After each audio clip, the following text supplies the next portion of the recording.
Ce programme est financé par les amis et partenaires du ministère de Joyce Meyer.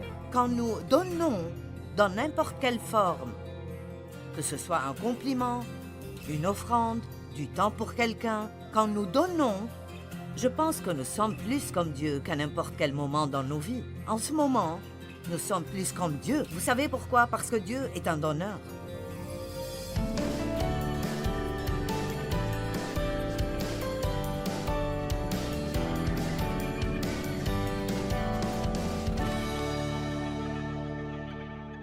Philippiens 4, verset 5. Ce verset reçoit beaucoup mon attention ces derniers temps. Et en fait, je sens que je citerai ce verset dans beaucoup de mes conférences cette année. Il dit simplement, faites-vous connaître par votre amabilité, votre désintéressement et votre esprit indulgent envers tous les hommes, ce qui veut dire un esprit patient à toute épreuve. Le Seigneur est proche, il revient bientôt.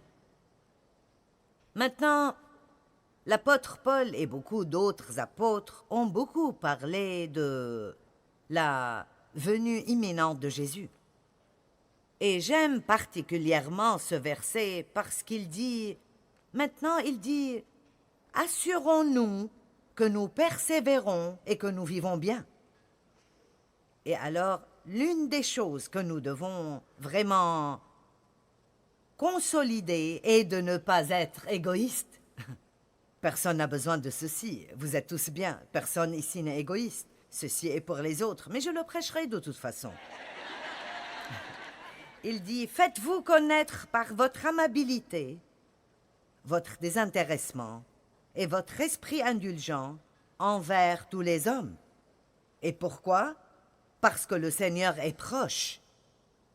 Il vient bientôt. Vous voyez, ce que je pense, et j'ai reçu cela un jour l'année passée dans mon enseignement, je suis devenu convaincu que nous devons parler plus de la seconde venue de Jésus.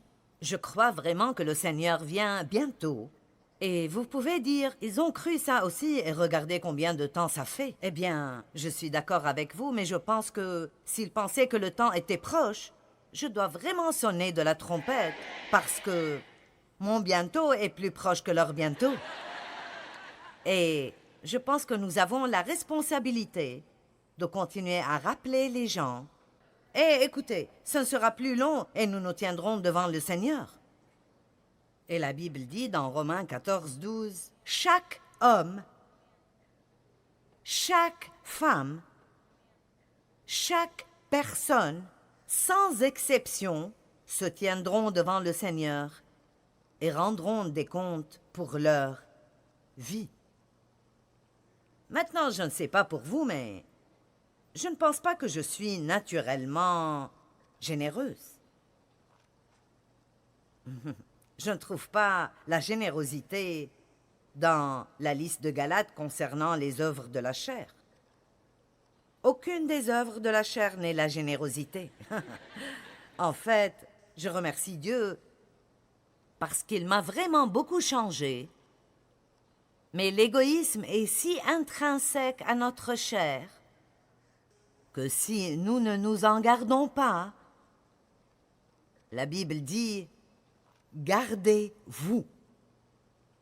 Et alors, nous devons nous garder contre des choses et parfois cela requiert de faire un petit inventaire de notre vie. Et juste peut-être même vous dire quelque chose comme « Qu'est-ce que j'ai fait pour quelqu'un d'autre la semaine dernière ?»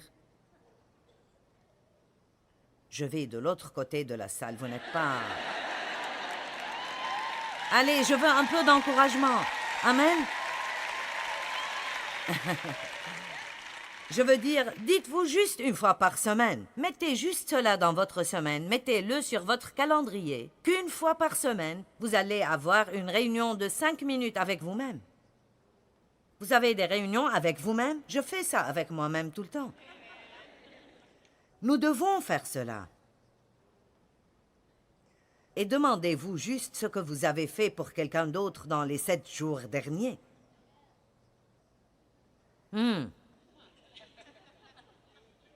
Très bien.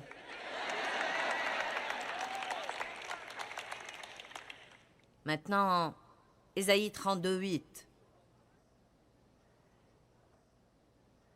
Mais l'homme au noble cœur a de nobles desseins, et toute sa conduite reflète sa noblesse, son cœur ouvert et sa générosité. Je veux lire ceci de nouveau. C'est un verset si puissant. Mais l'homme au cœur noble, et nous ne savons probablement même pas ce que le mot veut dire, ce n'est pas un mot que vous entendez tellement maintenant. Il veut dire d'avoir des principes moraux et un idéal très élevé. C'est une personne qui travaille pour ce qui est juste et une personne qui est très vertueuse. Donc, l'homme noble, au cœur ouvert et libéral, fait des choses nobles et il défend ce qui est noble, il a un bon cœur et il est généreux. Il est une personne au grand cœur. N'ayez pas une petite âme, toute petite et qui n'a pas de place dans sa vie pour quiconque d'autre que vous.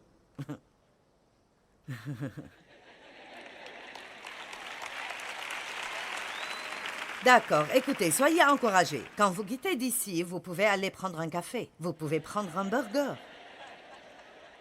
Vous pouvez prendre un goûter. Dieu vous aidera à guérir quand j'en aurai fini avec vous. Mais voici la parole de Dieu aujourd'hui. Amen.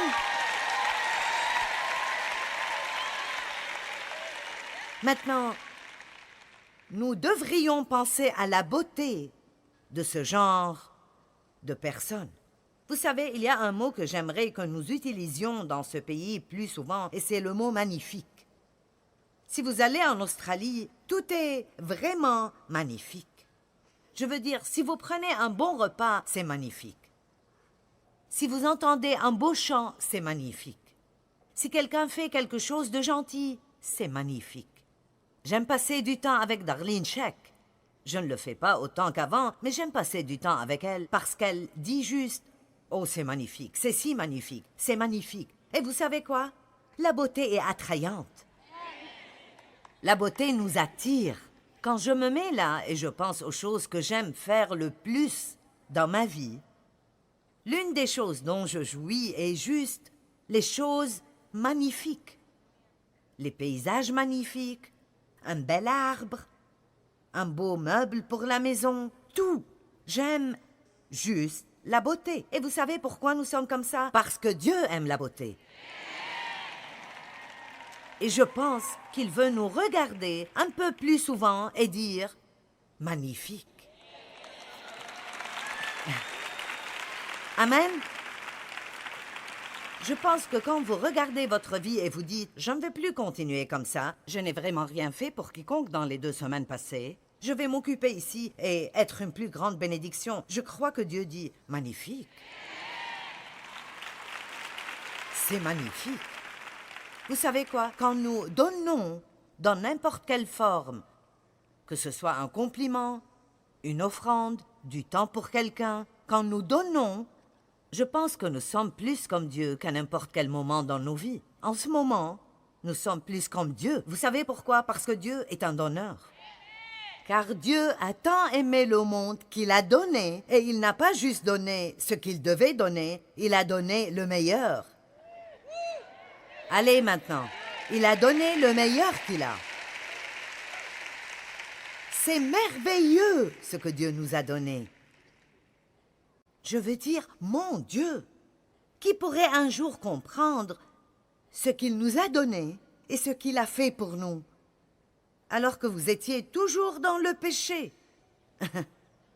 Vous ne le connaissiez pas, vous vous en foutiez vraiment, vous ne vouliez pas le connaître, vous étiez heureux dans le péché. Il a envoyé son Fils unique pour mourir pour nous. Waouh!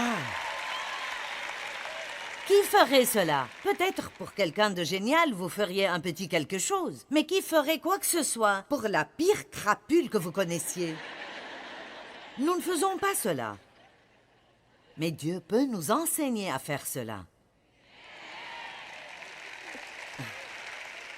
c'est pour cela qu'il dit ces choses vraiment très dures, comme « aimez vos ennemis ». Bénissez ceux qui vous persécutent. Dans la Bible amplifiée, il dit « bénissez ceux qui abusent de vous et usent de vous ». Priez pour vos ennemis et bénissez-les. Et vraiment, pour être honnête, quand vous faites ça, vous ne faites même vraiment rien pour eux, parce que la plupart du temps, ils s'en fichent vraiment. Mais vous faites quelque chose pour vous-même. Vous ajoutez de la beauté à votre vie. Vous n'avez plus besoin d'être cette personne à l'âme réduite et ratatinée qui s'assied à sa place, pitoyable et déteste tout le monde. Eh bien, tu ne sais juste pas. Toutes les promesses de Dieu sont disponibles pour quiconque les demande.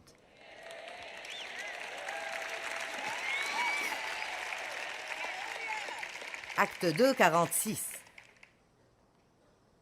Nous regardons la première église et... Oh, ma foi, nous aimerions avoir cette même puissance aujourd'hui qu'ils avaient alors. Vous lisez le livre des Actes et vous dites, qu'est-ce qui est arrivé? Où est passée toute cette puissance? Et jour après jour, ils se retrouvaient régulièrement dans le temple d'un commun accord, ce qui veut dire dans l'unité.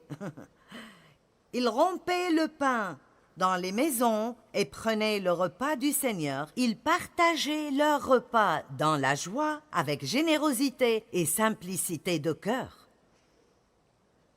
Vous savez ce qu'on voit ici? Pourquoi ils étaient puissants?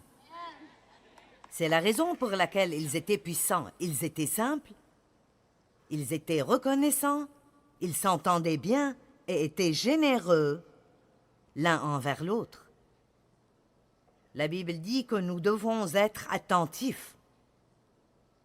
Ceci veut dire en fait de penser à ce que vous pourriez faire pour quelqu'un d'autre. Ne serait-ce pas une grande idée? Faites cela dans votre réunion avec vous-même. Chacun d'entre vous connaît quelqu'un pour qui il pourrait faire quelque chose. Une ou deux personnes d'entre vous aiment ça. Chacun d'entre vous connaît quelqu'un pour qui il pourrait faire quelque chose aujourd'hui. Chacun d'entre vous a une maison pleine de choses que vous n'utilisez pas depuis 10 ans et quelqu'un d'autre en a vraiment besoin, mais vous allez vous y accrocher au cas où. Au cas où. Vous en avez besoin. Même si vous en aviez besoin, vous ne sauriez pas où elle est. Vous ne pouvez pas la trouver. L'autre jour, ma fille m'a dit « Eh bien, tu veux te débarrasser de ça? Peut-être que tu en auras besoin. » Et j'ai dit « Si j'en ai besoin, je ne saurais pas où il est. » Elle a dit « Tu as raison. Tu m'enverrais juste en amener une autre. » C'était toutes ces choses que j'ai achetées un jour quand je faisais une cure de quelque sorte. Et j'avais toutes sortes de flacons et de parfums et de lotions que vous pourriez avoir. Et j'achète les choses en multiples et je les garde en stock. Je les achète et puis je dis... Pourquoi est-ce que j'ai 4 tubes de lotion et 4 tubes de crème? Oh oui, ceci venait de... Vous savez. Oh, je vais essayer de retourner à mon message. Jéhovah-Jireh est l'un des noms de Dieu dans l'Ancien Testament. Et il veut dire le Dieu de s'en sortir à peine. Ça veut dire le Dieu de plus que assez. Ou il veut dire le Dieu qui pourvoit. Ou nous pouvons dire le Dieu généreux. Que tout le monde dise Dieu est généreux. Éphésiens 1, 7 et 8. En lui, nous avons la rédemption, la délivrance et le salut par son sang. La rémission, le pardon de nos offenses, nos défauts et nos péchés, d'après les richesses et la générosité de sa faveur gracieuse. Je suis si heureuse que Dieu ne me donne pas juste un peu de miséricorde, mais sa miséricorde est nouvelle chaque jour. Chaque jour. Vous n'allez jamais vous lever un matin et voir Dieu vous dire « Oups, tu as utilisé toute la miséricorde que j'avais mise de côté pour toi. » Mais nous sommes comme cela avec les gens parfois. C'est comme « Je ne vais pas faire ceci de nouveau avec toi. Je t'ai pardonné la semaine dernière. Je ne le ferai plus. » Je remercie Dieu parce qu'il n'est pas avare avec son pardon. Il n'est pas radin concernant l'aide. Il n'est pas radin concernant sa provision. Dieu n'a pas mis de côté un tout petit peu, à peine assez pour que nous nous débrouillions. Il nous a donné plus qu'assez. Et vous savez ce qu'il veut que notre réponse à cela soit? Que nous fassions plus qu'assez. Que nous soyons des personnes excellentes qui font le 1000 supplémentaire et que nous ne fassions pas juste ce que nous devons faire, mais que nous voulions toujours faire plus que ce que nous devons faire. Et vous savez quoi? Je deviens plus heureuse, plus je parle de ceci. Honnêtement, je sens que mon âme s'élève et grandit. Oh, nous sommes sur le mauvais chemin quand tout ce pourquoi nous avons de la place dans notre vie est nous-mêmes et nos problèmes et nos affaires et nos désirs et nos besoins. Allez dépasser cela.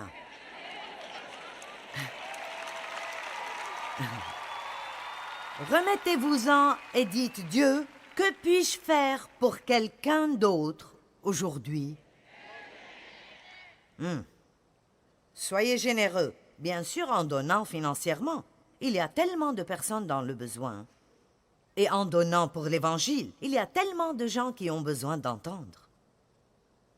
Soyez généreux dans la miséricorde. Si vous allez donner un pourboire, donnez-en un bon.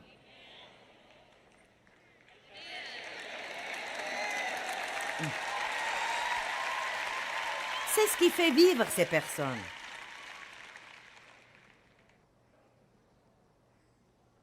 Soyez généreux dans la miséricorde, généreux dans le pardon, généreux dans les compliments. Cherchez moins les défauts. Oui, c'est mieux, oui, n'est-ce pas?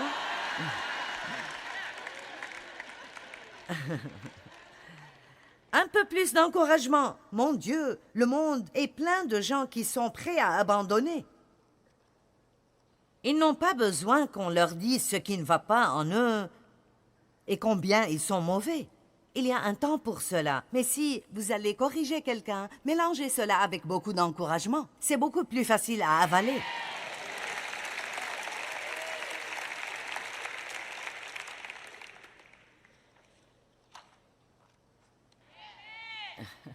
Merci. Merci. À la fin d'Éphésiens 1, 7 et 8, il dit « D'après les richesses et la générosité de sa faveur gracieuse, qu'il a déversée sur nous. » Wouhou! J'aime ce déversement. Combien d'entre vous aiment ceci? J'aime le déversement. J'aime l'excès. En nous donnant pleine sagesse, pleine intelligence et pleine prudence. C'est une chose magnifique, vraiment, d'être généreux. Vous savez, ô Seigneur, tu es magnifique. Tu es si magnifique. Et pourquoi disons-nous ceci? À cause de toutes ces choses. Nous ne parlons pas de ce à quoi il ressemble physiquement. Nous ne l'avons jamais vu physiquement. Ce dont nous parlons sont ses attributs, son caractère, la façon dont il traite avec nous. Et nous sommes beaucoup trop concernés par notre image externe dans les temps où nous vivons aujourd'hui. Combien de personnes me suivent sur Facebook? Combien de personnes regardent mes selfies aujourd'hui? J'essaye de dépasser le fait que tout le monde prend des photos de soi toute la journée et les envoie à tous ceux qu'ils connaissent. Je dis, qui se fiche de ce que vous mangez et comment vous mâchez? Sûrement pas moi.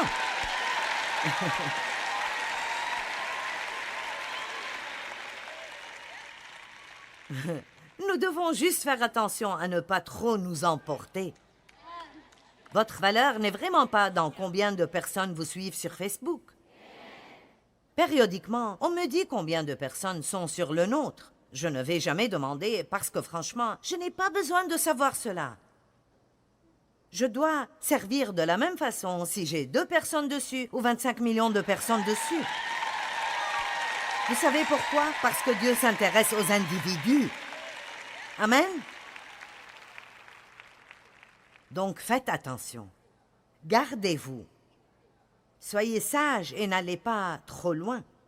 Et quand je dis ne soyez pas égoïste, je ne parle pas de ne pas prendre soin de vous-même. Je ne parle pas de ne pas faire des choses pour vous-même. Vous devez prendre soin de vous-même. Vous devez dépenser de l'argent sur vous-même et passer du temps sur vous-même. Vous devez faire des choses que vous aimez et des choses dont vous jouissez. Mais vous n'avez pas besoin de ne rien faire d'autre que ceci. Si nous ne prenons pas soin de nous-mêmes, nous n'aurons rien à donner à n'importe qui d'autre. Donc Dieu veut que nous soyons bénis. Mais nous devons toujours nous garder de l'égoïsme. Si vous ne pensez pas que l'homme vient sur la planète Terre avec de l'égoïsme, regardez juste quand un enfant prend un jouet de l'autre enfant. À moi!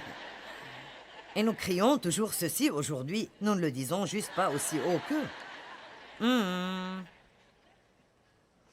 Les choses magnifiques sont excellentes, merveilleuses, et elles ont un pouvoir d'attraction. Nous sommes attirés par la beauté, elles touchent notre âme. J'aime être avec quelqu'un dont je pense qu'il a touché mon esprit. Pas vous? N'aimez-vous pas être avec des gens qui, quand vous partez, vous sentez qu'ils ont déposé quelque chose dans votre âme? Pas des gens qui vous ont juste enlevé la vie et vous ne pouvez pas attendre de vous éloigner d'eux. Je suis sûre que vous connaissez quelques personnes comme ça, n'est-ce pas? Vous savez, j'ai pris une décision. Peut-être que ça fait 10 ans maintenant que je n'entre plus dans des relations unilatérales. Ça ne m'intéresse pas de passer du temps avec des gens qui veulent toujours quelque chose de moi et ne veulent jamais rien faire en contrepartie. Dans les relations, il faut prendre et donner. Donc, je ne veux pas d'amis radins et aux petites âmes. Je veux être avec des gens qui ne me vident pas quand je les quitte. Et puis j'évite de les voir une autre fois. Je veux être avec des gens qui déposent quelque chose qui touche mon esprit parce que ce sont des personnes magnifiques. Quand nous entendons une belle histoire, nous voyons une belle pièce d'art, nous voyons l'océan, nous voyons les montagnes ou un paysage magnifique. La seule chose que nous puissions dire est magnifique. Parfois, il y a des choses si merveilleuses et étonnantes qu'il n'y a aucun autre mot que ce mot-là pour décrire ce que c'est. Et vous savez quoi? C'est ce que j'ai ressenti dans la louange ce matin. Ah, c'est vrai. En fait, j'ai dit à quelqu'un, c'est l'une des meilleures louanges que j'ai vues depuis très longtemps. Magnifique. Et tout ce que nous faisons devrait être magnifique. Quelque chose qui laisse quelque chose. Je ne veux pas que vous veniez juste ici. Je ne veux pas que vous vous sentiez mal quand vous partez. Je veux mettre quelque chose en vous. Je veux que vous disiez « Ah, je me sens mieux, je me sens encouragé, je me sens édifié. »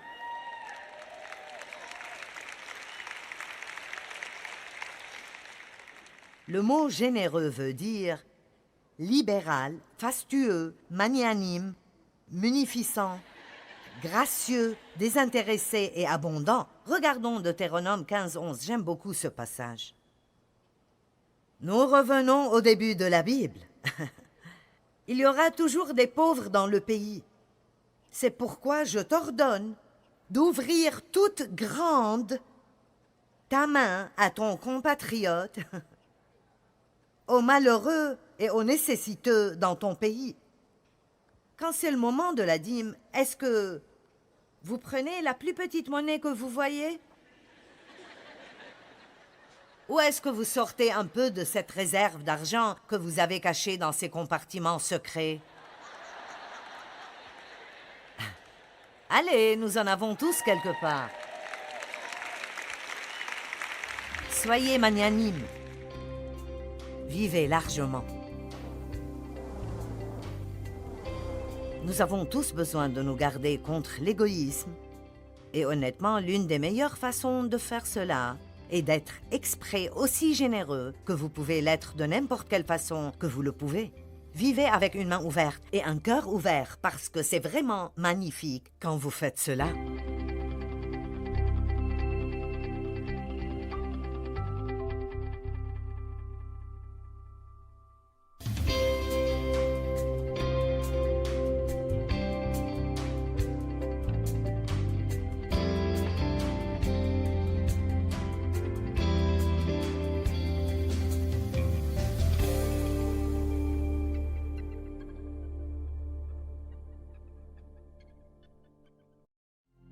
Ce programme est financé par les amis et partenaires du ministère de Joyce Meyer. Allez, je vous défie. Faites un pas dans la foi et dites « Dieu, j'en ai assez de me servir moi-même, de me gâter moi-même, d'être frustré à chaque fois que le soin ne reçoit pas ce qu'il veut. Si tu ne peux pas prendre soin de moi, alors qui peut le faire ?»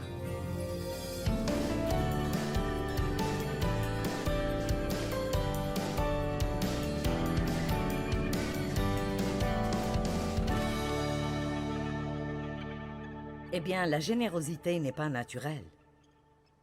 Et plus nous, disons-le comme ça, moins nous avons des paroles de la Bible, moins nous avons des prédications directes, ointes et guidées par l'Esprit de Dieu, et plus le monde devient égoïste. C'est pour cela que nous ne devons pas, en tant que prédicateurs et enseignants, dire aux gens ce qu'ils veulent entendre. Nous devons leur dire ce qu'ils ont besoin d'entendre et espérer que c'est ce qu'ils veulent. Mais s'ils ne le veulent pas, c'est ce que nous devons leur donner de toute façon. Et s'ils ne veulent pas écouter, alors ce n'est pas ma responsabilité. Notre responsabilité est d'aimer les gens, de ne jamais perdre foi en eux, de prier pour eux et de dire la vérité avec amour. Amen. Donc, si on revient au jour de Paul, quand il a écrit à Timothée, nous trouvons dans 2 Timothée 3, verset 2, l'état dans lequel le monde sera dans les derniers jours. Car les hommes seront égoïstes, centrés sur eux-mêmes, amis de l'argent, avec un désir ardent de richesse, fanfarons, arrogants et hautains. Ils seront abusifs, blasphémateurs, moqueurs, rebelles à leurs parents, ingrats, irréligieux et profanes. Eh bien, je ne vois rien d'écrit ici qui manque aujourd'hui.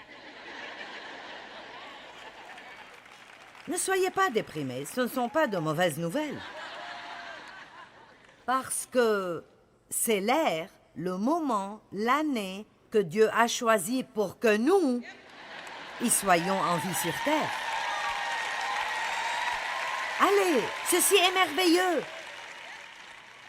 Vous êtes croyants en Christ. Vous êtes venus aujourd'hui, vous avez pris un jour de congé au travail. Vous êtes venus aujourd'hui pour apprendre de la parole de Dieu.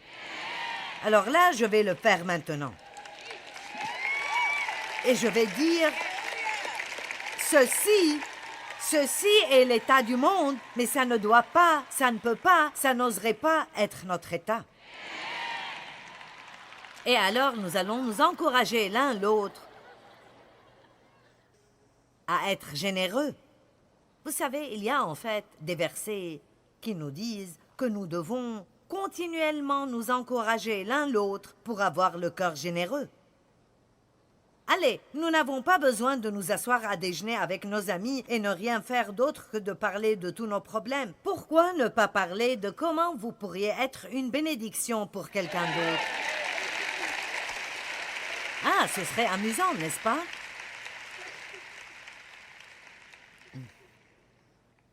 En tant que chrétiens, nous devons apprendre à ne pas posséder nos possessions.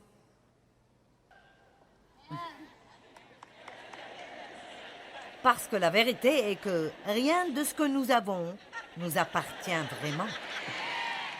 Nous sommes des intendants et il y a de grandes écritures dans la Bible qui nous disent que nous sommes seulement des intendants et que le maître va revenir pour prendre des comptes concernant ce que nous avons reçu, pour voir ce que nous avons fait avec, et nous serons récompensés en conséquence. Voici la récompense.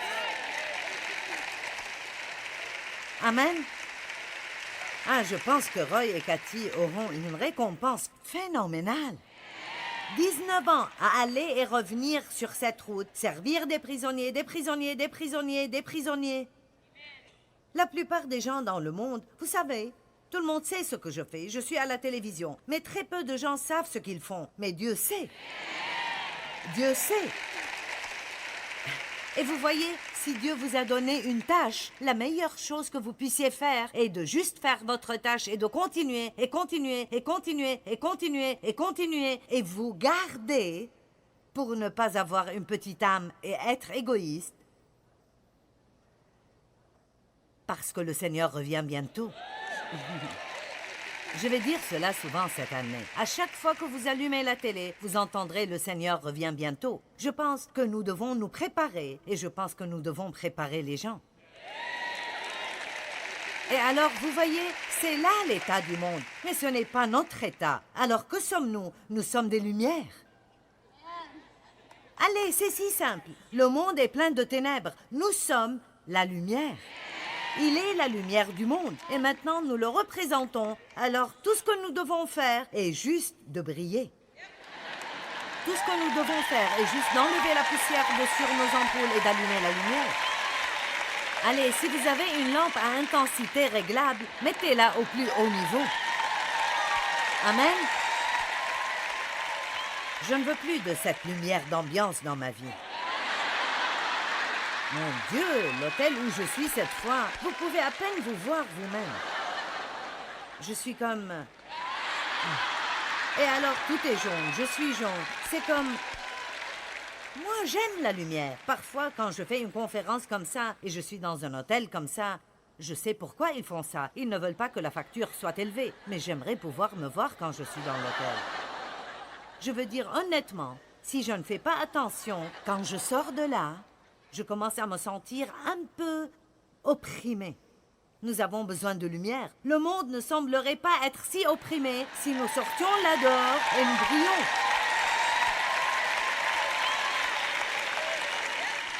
J'ai senti que le Seigneur m'a dit une fois, « Écoute, j'ai mes gens partout.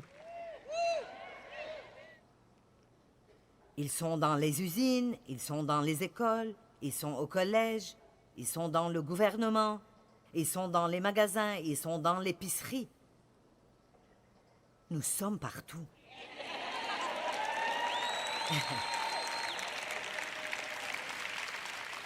Mais personne ne le sait. Nous sommes partout, mais personne ne le sait parce que nous nous cachons. Allez, nous devons allumer la lumière. Et la façon de faire ceci est juste de commencer à être gentil avec les gens. Ne prenez pas part aux commérages ni aux disputes. Ne faites pas partie des médisances. Ne vous mettez pas à vous plaindre tout le temps quand vous êtes si bénis. Mon Dieu.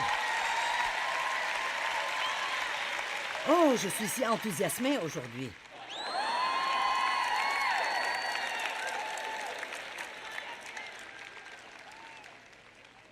Nous devons apprendre à ne pas posséder nos possessions, mais à vivre avec une main grande ouverte et un cœur ouvert. Je veux être une belle personne, pas juste dans mon apparence physique, mais intérieurement. Je veux avoir un cœur magnifique et une âme magnifique. Et quand je suis avec des gens, je veux qu'ils sentent que je leur ai laissé quelque chose. Maintenant... Merci. L'égoïsme paraît être normal pour l'homme non régénéré. Donc, nous ne pouvons vraiment pas blâmer les gens qui ne sont pas sauvés. Ils n'ont même pas un cadre de référence pour quoi que ce soit d'autre. Ils vont juste être égoïstes parce que c'est tout ce qu'ils connaissent. Mais nous pouvons enseigner aux gens en montrant l'exemple. Je vous le dis, j'ai beaucoup appris de Dave juste parce qu'il était un exemple. J'ai grandi dans une maison où je ne savais pas ce qu'était la paix. Je ne savais littéralement pas comment c'était. Parce que tout autour de moi, tout le temps, était la colère et les troubles et les disputes, et je ne connaissais pas la paix. Et je pensais, qu'est-ce qui ne va pas en toi quand j'ai épousé Dave? Je voulais me disputer avec lui. C'est ce que je connaissais, c'est comme ça que je vivais. Je ferais mieux de ne pas aller dans ce sujet, mais... En fait, il était consistant. Que tout le monde dise consistant. Maintenant, nous devons nous arrêter ici juste une minute. Vous ne pouvez pas, si vous voulez être un témoin dans le monde, vous devez être consistant. De la même façon, chaque jour, chaque jour, chaque jour, chaque jour, chaque jour, chaque jour, chaque jour, chaque jour. Le meilleur compliment que quiconque puisse vous donner est cette personne est une bonne personne et elle est tout à fait la même à chaque fois que vous la voyez. La même. Puis-je vous dire quelque chose? Vous ne connaissez vraiment pas la personne avant de la voir dans toutes sortes de situations. C'est pour cela que vous ne savez pas nécessairement qui vous épousez parce que vous êtes sortis 12 fois.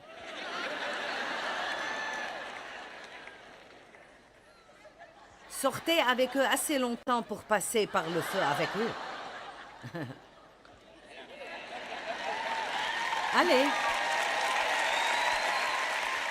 Maintenant, Dave et moi, nous n'avons pas fait ça. Nous avons eu combien? 5 sorties et nous nous sommes mariés. Mais dans mon cas, il y avait tellement de choses qui n'allaient pas en moi que Dieu a dû le faire rapidement ou Dave n'aurait jamais... Et notre situation était vraiment divine. Je veux dire, c'était vraiment un rendez-vous royal de Dieu. Vous savez, vous ne trouvez pas simplement un homme qui est assez bon pour se marier avec une femme comme moi et me laisser faire ce que je fais et être heureux chaque jour de sa vie.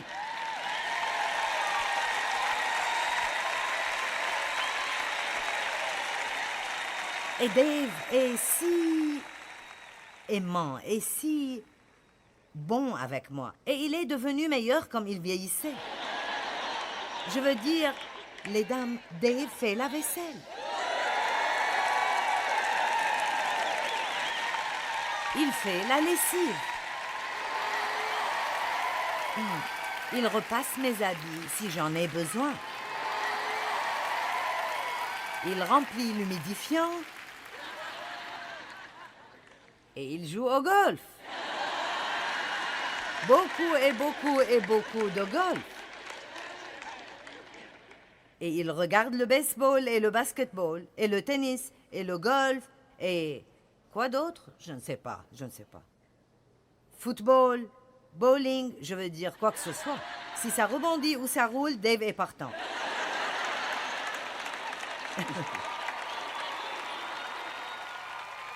Et pendant les premiers, peut-être 20 à 25 ans que nous étions mariés, j'ai juste... Il ne faisait pas la vaisselle, il ne faisait pas la lessive. Allez, vous n'allez pas... Vous ne pouvez pas grogner jusqu'à que quelqu'un soit comme vous voulez qu'il soit. D'accord, on continue. Nous n'avons plus le temps pour des histoires.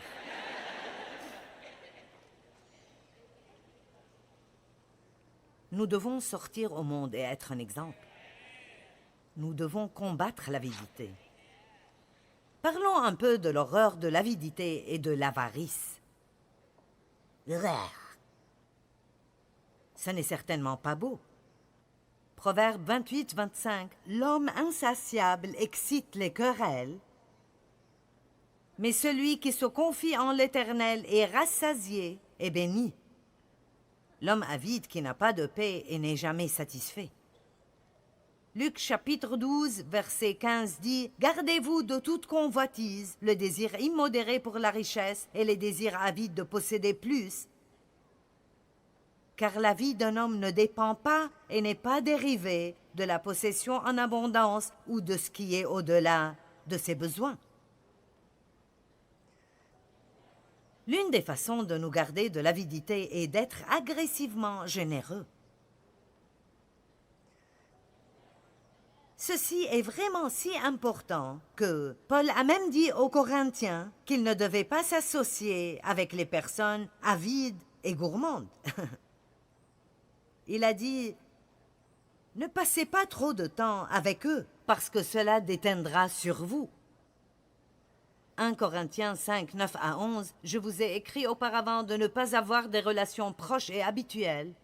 Vous ne pouvez pas éviter toutes les personnes avides, mais n'en faites pas vos meilleurs amis.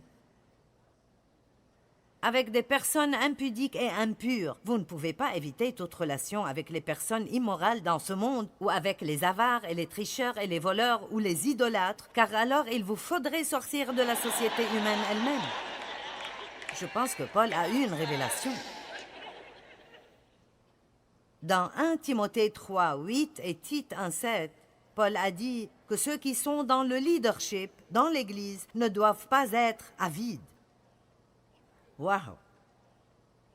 Eh bien, c'est triste quand nous voyons quelqu'un dans le ministère béni jusqu'au point où il commence à mal user de l'argent qui a été mis dans ses mains pour prêcher l'Évangile, et rien ne fait plus de mal à l'attitude du monde concernant le ministère et le corps de Christ que ce genre d'exemple. C'est pour cela que c'est très important que des hommes et des femmes de caractère soient mis dans des positions de leadership et qu'ils rendent des comptes.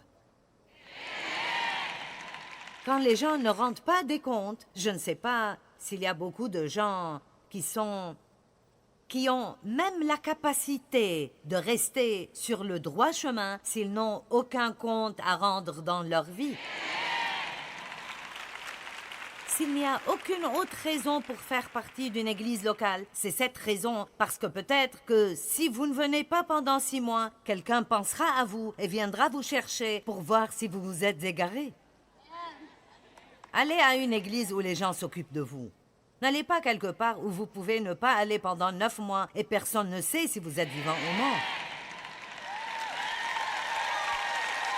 Parce que ce n'est pas juste, vous savez, de vous pointer à l'église le dimanche et alors vous aurez l'approbation du ciel. C'est aussi de rendre des comptes à d'autres personnes. C'est une des bonnes raisons d'être impliqué dans quelque chose, dans le service, parce que là, vous devez vous montrer.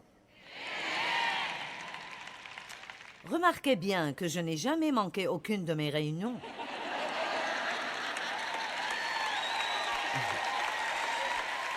En 40 ans, il y a seulement eu 2 fois dans 40 ans où je ne pouvais pas y aller et j'ai envoyé quelqu'un pour prendre ma place parce que j'étais vraiment très malade. Je ne me lève pas en disant « Eh bien, est-ce que je veux y aller aujourd'hui? Est-ce que je veux y aller aujourd'hui ?» Et laissez-moi vous dire, je sens que je dois vous rendre des comptes. Notre ministère a un comité. Mon mari irait à mon encontre tout de suite, tout comme chacun de mes 4 enfants adultes, si je ne maintiens pas le niveau de ma prédication. Mon fils me dit de temps en temps, ça me semble être plutôt fier ici. Rappelle-toi, tu as prêché sur la patience la semaine dernière. Nous devons rendre des comptes. Ne vous entourez pas juste de personnes qui diront oui, qui vous diront soit que vous leur direz ce qu'ils veulent entendre ou vous sortirez de leur vie. Ce n'est pas une relation. Amen. La personne égoïste a une petite âme. D'accord, l'un de mes versets préférés, Marc 8, 34. Puis, ayant appelé la foule avec ses disciples, Jésus leur dit, « Si quelqu'un veut venir après moi, qu'il renonce à lui-même, s'oublie, s'ignore, se perde de vue, lui et tous ses propres intérêts, qu'il porte sa croix et qu'il me suive.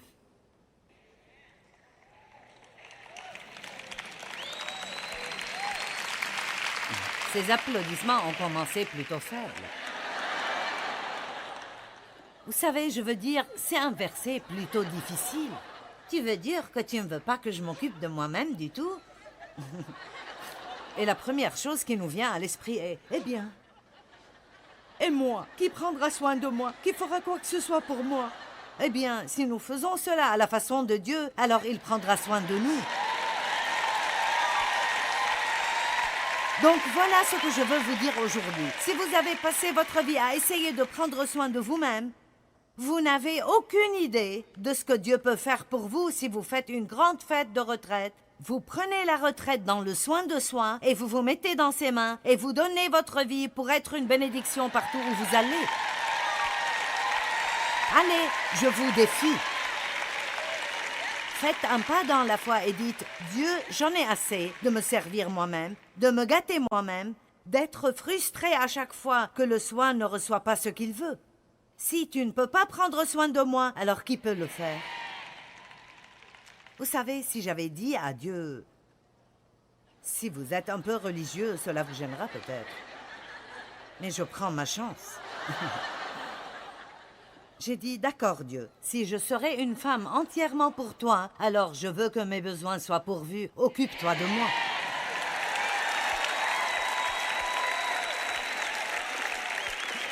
Ah.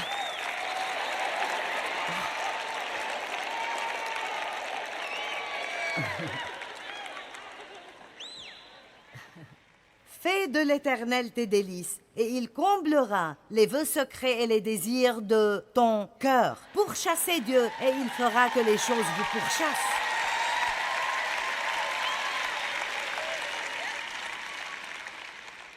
La générosité libère tellement de bonnes choses dans notre propre vie. Waouh! Tous ces versets ici, Actes 10, 1 à 4. À Césarée vivait un homme nommé Corneille, un centurion romain qui avait un poste de commandement dans la cohorte appelée l'Italique. Le verset suivant.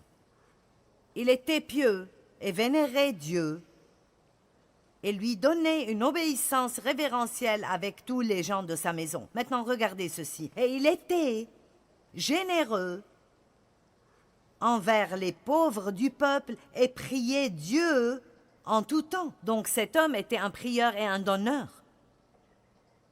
Quand vous apprenez à être un prieur et un donneur, le diable ferait mieux de s'écarter du chemin.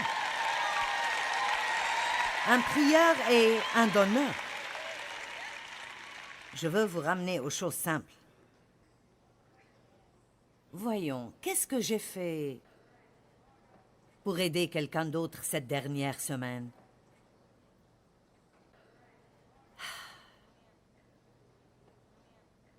Quand était la dernière fois que j'ai fait quelque chose pour quelqu'un d'autre? Est-ce que j'ai déjà fait quoi que ce soit pour quiconque d'autre?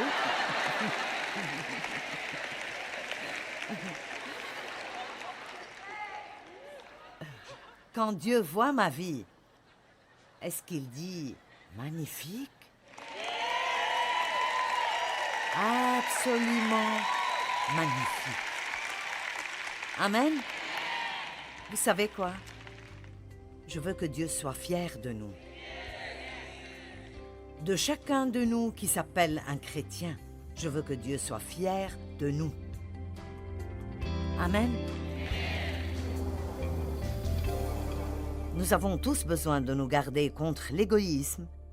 Et honnêtement, l'une des meilleures façons de faire cela est d'être exprès aussi généreux que vous pouvez l'être de n'importe quelle façon que vous le pouvez. Vivez avec une main ouverte et un cœur ouvert parce que c'est vraiment magnifique quand vous faites cela.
khắp phương trời vẫn nhớ tới quê hương. Người về đây thăm làng Trù quê mẹ và làng Sen quê cha, xúc động bồi hồi người rơi giọt lệ thương mái nhà cháy.